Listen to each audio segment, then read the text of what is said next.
માર્ગે દોરે છે। ભાઈ તમે ગેરમાર્ગે દોરાઈ નહીં આવ્યા છો? પાછળવાળા તમે ગેરમાર્ગે દોરાઈને આવ્યા છો? નથી ને? તમે બધા સમજુ લોકો છો, કોઈ આમાંથી ગેરમાર્ગે દોરાય એવા નથી। ત્યારે ડેડિયાપાડામાં દેશના વડાપ્રધાન શ્રી નરેન્દ્રભાઈ મોદીજી આવ્યા। એમના પબ્લિક ભેગી કરવા માટે 500 કરોડ રૂપિયાની આદિજાતિ વિકાસ વિભાગમાંથી બજેટની જોગવાઈ કરવામાં આવી, પણ ત્યાં 500 કરોડમાં ભીડ ભેગી નહીં થઈ અને આપણે પ્રેમથી કરેલા આહવાનમાં લાખો લોકો ભેગા થયા, એટલે આ લોકોને તકલીફ પડી છે।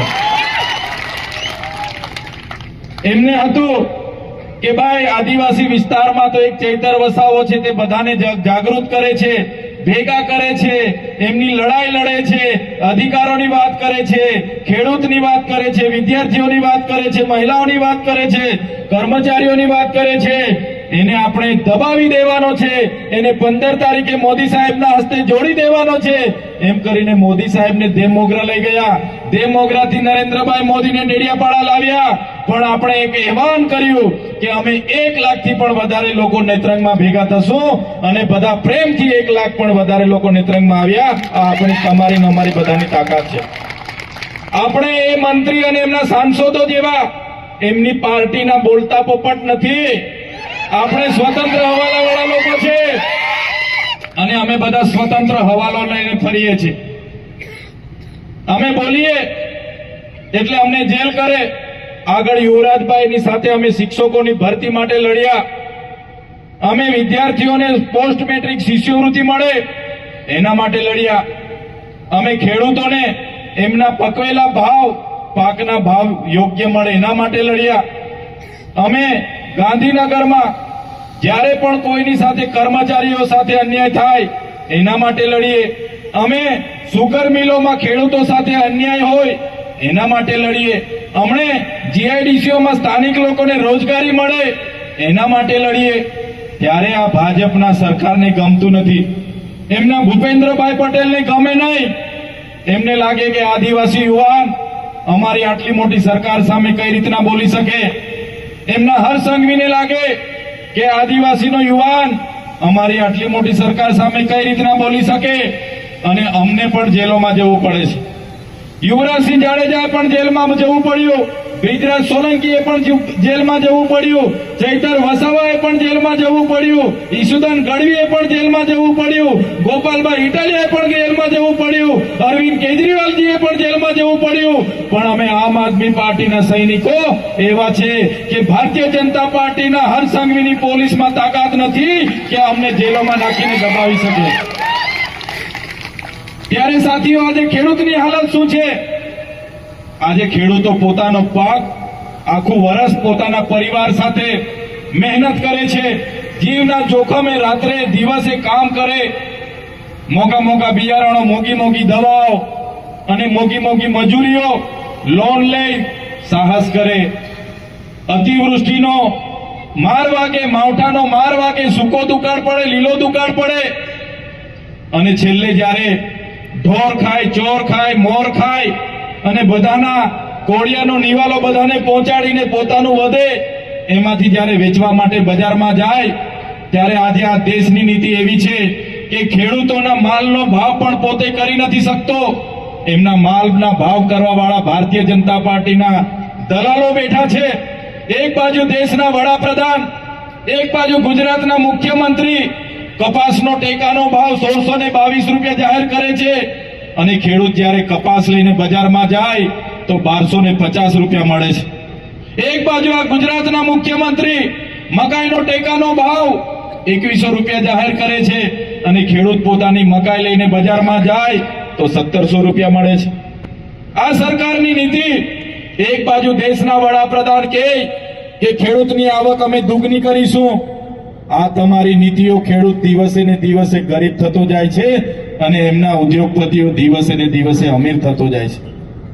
ત્યારે ખેડૂત મિત્રોએ પણ જાગવું પડશે।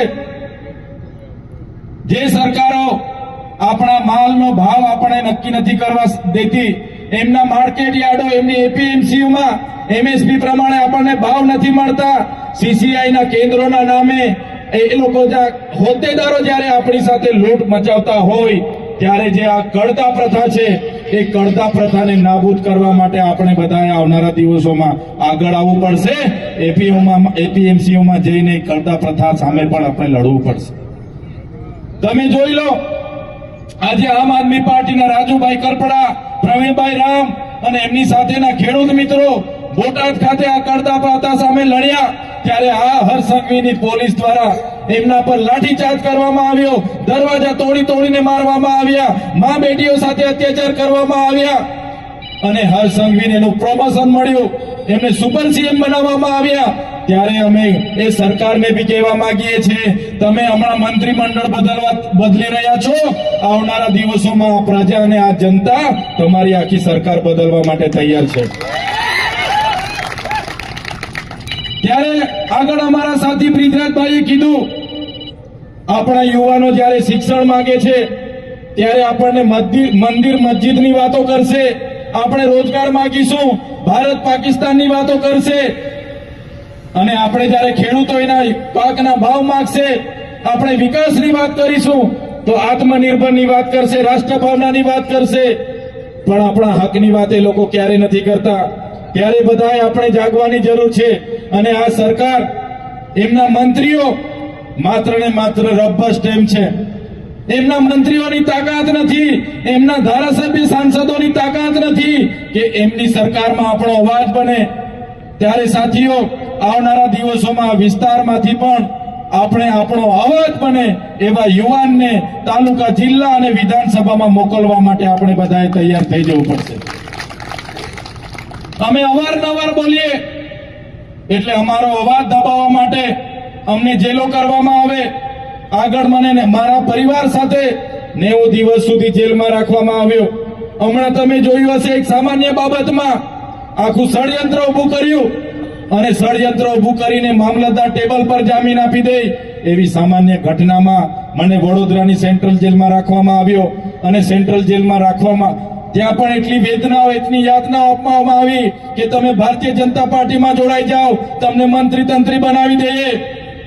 પણ અમે એ વેદનાઓ વેઠી લીધી, અમારા પરિવારે દુઃખ વીઠી લીધું, અમારા કાર્યકરોએ દુઃખ વીઠી લીધું અને અમે નક્કી કર્યું એ પ્રમાણે અમારી ગરીબ, આદિવાસી, મધ્યમ વર્ગ, ઓબીસી, માઇનોરિટી અને દલિત પીછડા માટે અમે લડીશું. અમે ક્યારે ભારતીય જનતા પાર્ટીમાં જવાના નથી. સાચી, અમે જઈએ, અમે મંત્રી બનીએ, તંત્રી બનીએ, પૈસા લઈ લઈએ, બંગલા થઈ જાય, ગાડીઓ થઈ જાય, પણ એનાથી અમને સંતોષ નથી. તમારા જેવા નાના નાના સામાન્ય લોકો અમારા માટે ફૂલહાર લઈને અમારું સ્વાગત કરે છે, અમારી રાહ જોઈને ઉભા છે, ભૂખા બેઠા છે. આજ અમારા માટે બહુ મોટી પૂંજી અને સંપત્તિ છે. એ ભરોસો અમે ક્યારે તોડીશું નહીં.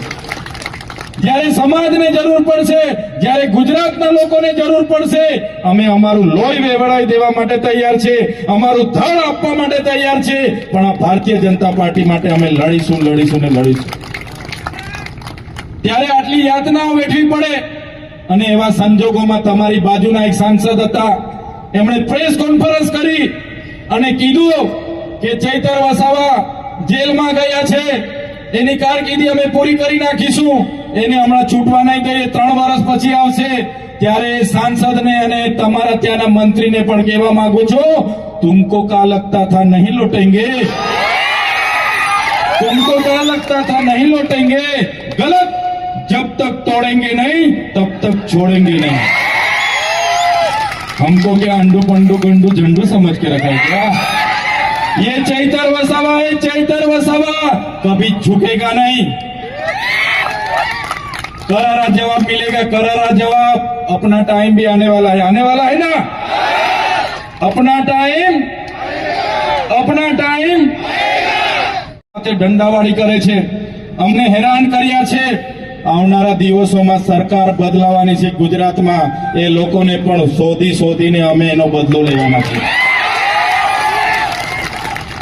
ત્યારે સાથીઓ, એમને એવું હતું કે આ ચૈતરભાઈ છૂટીને આવે એટલે ચૈતરભાઈ માટે અંબાજીથી ઉમરગામમાં પ્રવેશ બંધીની એમણે માંગ કરી. એમણે હાઈકોર્ટમાં કીધું કે આ ચૈતર વસાવા આદિવાસીઓને ગેરમાર્ગે દોરે છે, એમને જાગૃત કરે, આ કરે તે કરે, એમને આદિવાસી વિસ્તારમાં ઘૂસવા નહીં દેવાના, પ્રવેશ બંધી આપો. ત્યારે મારા ડેડિયાપાડા મત વિસ્તારમાં આજે મેં પ્રવેશ નથી કરી શકતો. 1 વર્ષ માટે મને પ્રવેશ બંધી આપી. આ સરકારના ખોટા સોગંદનામાથી, એમના અધિકારીઓની ખોટી રજૂઆતથી મને નામદાર હાઈકોર્ટ દ્વારા હાલમાં મારા વિસ્તારમાં હદ પાર કરવામાં આવ્યો છે. ત્યારે હું રાજપીપળા રેમ અને રાજપીપળાથી ડેડિયાપાડાના આજુબાજુના વિસ્તારોના કામ કરું, દાહોદ જામ, છોટાઉદેપુર જામ, ત્યારે આ લોકો કહે આને ડેડિયાપાડાથી દૂર કર્યો છે, આને હવે નર્મદામાંથી પણ દૂર કરવો પડશે. ત્યારે એ લોકોને કહેવા માંગુ છું, તમે મને ડેડિયાપાડામાંથી કાઢી મૂકશો, તમે મને નર્મદામાંથી કાઢી મૂકશો, પણ આ ચૈતર વસાવા અમારા લોકોના દિલોમાં રહે છે, ત્યાંથી ક્યારેય કાઢી નથી શકવાના. ત્યારે અમે આ લોકોથી ડરતા નથી. એમણે જે ભય, ભૂખ અને ભ્રષ્ટાચાર આપણને આપ્યો છે, 30 વર્ષના શાસનમાં આજે આપણે શિક્ષકો માટે આંદોલન કરવા પડે, શાળા માટે આંદોલન કરવા પડે, રોજગારી માટે આંદોલન કરવા પડે, આપણા ટ્રાન્સપોર્ટેશન માટે આંદોલન કરવા પડે, આપણે કાવેરી જેવી સુગરો માટે આંદોલન કરવા પડે, વ્યારા સુગર માટે આંદોલન કરવા પડે, સિવિલ હોસ્પિટલો માટે આંદોલન કરવા પડે. ત્યારે સાથીઓ એની એક જ દવા છે, અને એ દવા છે આમ આદમી પાર્ટીમાં જોડાઈને આ સરકારને મૂળિયામાંથી આપણે ઉખાડીને ફેંકી દેવાની છે. સાથીઓ, ક્યાં સુધી આપણે દેશના વિકાસના નામે આપણે આપણી જમીનો આપીશું? ક્યાં સુધી આપણે સંપાદિત થઈશું?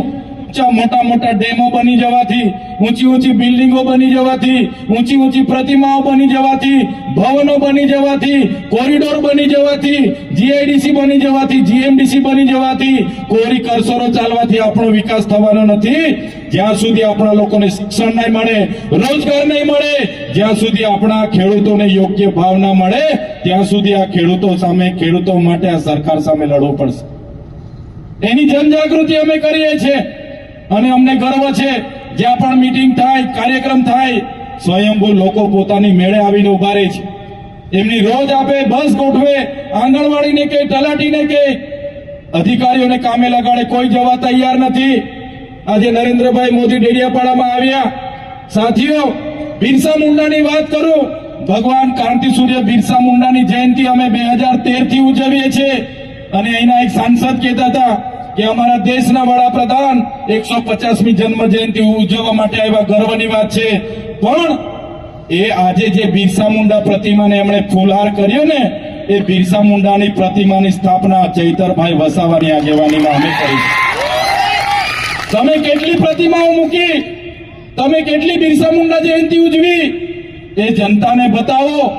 આજે આદિવાસી સમાજ જાગી ગયો, બિરસા મુંડાના વિચારોને ઉજાગર કર્યા અમે. અને આદિવાસી સમાજ જ્યારે હક અધિકારોની વાત કરે, પૈસા એક્ટની વાત કરે, અનુસૂચિત 5ની વાત કરે, ત્યારે એ લડત દબાવવા માટે આજે દેશના વડાપ્રધાનને મારા ડેડિયાપાડામાં આવવું પડે. આ મજબૂરી આપણે બધાએ પેદા કરી દીધી છે. ત્યારે પોતાની ટિકિટ ન જતી રહી એના માટે કેટલાક મંત્રીઓને, કેટલાક સાંસદો પાર્ટીના પોપટ બનીને અમારી સામે અવાજ કરે છે, આખો દિવસ અમારું નામ રટણ કરે છે, કેટલાક અમને ગાળો બાંધે છે. અમને ગાળો બાંધવાથી આદિવાસી સમાજનો ઉદ્ધાર નથી થવાનો, અને અમને ગાળો દેવાથી જો આદિવાસી સમાજનો ઉદ્ધાર થવાનો હોય, અમે તો સવારે ઉઠીને તમારી ઓફિસે ગાળ ખાવા આવવા માટે પણ તૈયાર છે. પણ આમણે માત્ર ને માત્ર રાજનીતિ કરવી છે. કઈ રીતના ચૈતરભાઈ વસાવા આમ આદમી પાર્ટીને આગળ વધતી અટકાવાય, એના માટે તમામ પ્રયાસો આ લોકો કરે છે. ત્યારે મારા સાથીઓ, તમને હું આહવાન કરું છું, આવનારી તાલુકા, જિલ્લા, નગરપાલિકાની ચૂંટણી છે. કોઈની સેહ શરમ રાખ્યા વગર, કોઈ સંબંધ સાચવ્યા વગર, એ ચાહે કોઈ પણ કાકો મામો ઉભો હોય ભાજપમાં, એને જોયા વગર તમે તમારામાંથી તૈયાર થઈ જાઓ. આમ આદમી પાર્ટી તમને મંચ પૂરું પાડે છે. તમે આવો, સારા માણસો આવો, લોકસેવા માટે આવો. આપણે ભારતીય જનતા પાર્ટીની જેમ સત્તામાં જઈને પૈસા નથી કમાવાના, આપણે સત્તામાં જઈને લોકસેવા કરવાની છે. આવો બધા સાથે મળીને પરિવર્તન લાવીએ અને આવનારી 2027માં ગુજરાતમાં પરિવર્તન લાવીએ. એ પરિવર્તન લાવવા માટે અમે નીકળેલા છે. અમે કોઈને ડરતા નથી. મોતને મુઠ્ઠીમાં લઈને ફરીએ છીએ અને લડીએ છીએ. તમે પણ અમારી સાથે આવો. તમારો સહકાર અમારી સાથે હશે. અમે આ સરકારો સામે પણ લડીશું. આ જ વાત અને આ જ વિનંતી સાથે આજે અમને અહીં આમંત્રિત કર્યા, અમારું સ્વાગત કર્યું, સન્માન કર્યું અને અમને બધાને તમે શાંતિથી સાંભળ્યા છો. તમામ લોકોનો, મીડિયા મિત્રોનો, પોલીસ કર્મીનો, આયોજક મિત્રોનો બધાનો આભાર માનીને હું વિનમું છું. બધાનો ખૂબ ખૂબ આભાર, ધન્યવાદ. જય આદિવાસી, જય જોહાર, જય જય ગરવી ગુજરાત.